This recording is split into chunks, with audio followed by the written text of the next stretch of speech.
Hello, I'm John. My name's Gus, we're from Young Guns, and we are here today to tell you about the time that When we supported Bon Jovi the O2, I think a little bit of weed came out in my pants. Because we'd never played anything even remotely that size before. we were playing like pubs at that point, little bars, and then we went and played the O2 and just kind of shit ourselves basically, didn't we? So that was pretty scary. I would say we played in Cleveland at a venue called the Agora or the Agora, and it was one of the venues that 8 Mile was shot in. It was like where Eminem used to do his thing, and we were on the edge of 8 Mile, I believe. I could be wrong, but I'm pretty sure that's right. And there was like bullet holes in the venue walls and stuff. And they're like, go wherever you want, do whatever you want, just do not cross that street.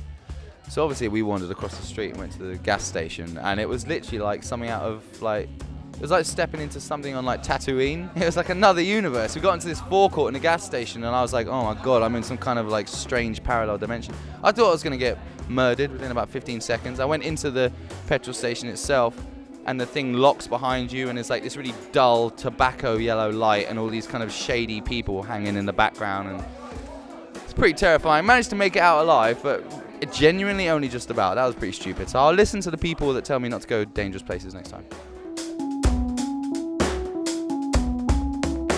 I'm always like, I break my front 2 teeth a lot on the microphones, and broken toes and stuff like that. Nothing too bad. I remember once, I can't remember whose guitar it was, but someone hit me in the head with their headstock, and the tuning pegs pulled out a big chunk of hair. That kind of sucked, but nothing too bad, really. We've been... I once cut my finger, I cut my finger open quite a lot playing guitar, but I once did it right at the start of a set, and I didn't let go of the pick for the entire thing, and it actually scabbed my fingers together like that with a pick in the middle, and I was like, I can't get this off. Poor tour managers, they have the worst. Well, they get paid well, but they have the worst job ever. They're basically like babysitters for adults. Yeah, because being in a band, you do tend to devolve and become even more immature the more you do it. We used to have a tour manager who's a friend of ours called Emre, and we used to enjoy making his life a misery. We played a show in Prague, and bus call was like 3, so he's running around Prague trying to track us all down.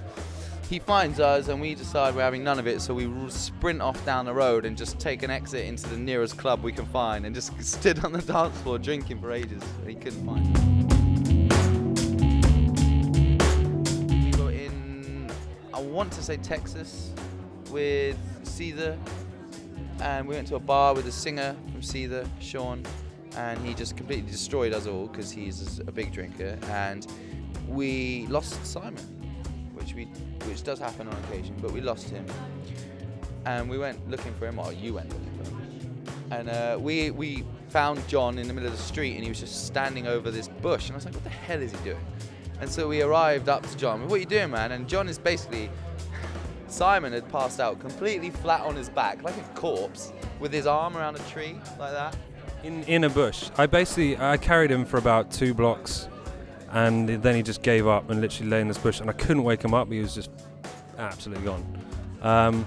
And then police cars were driving past, and people were driving past thinking he was dead, and I'm just like, oh god, this looks so bad.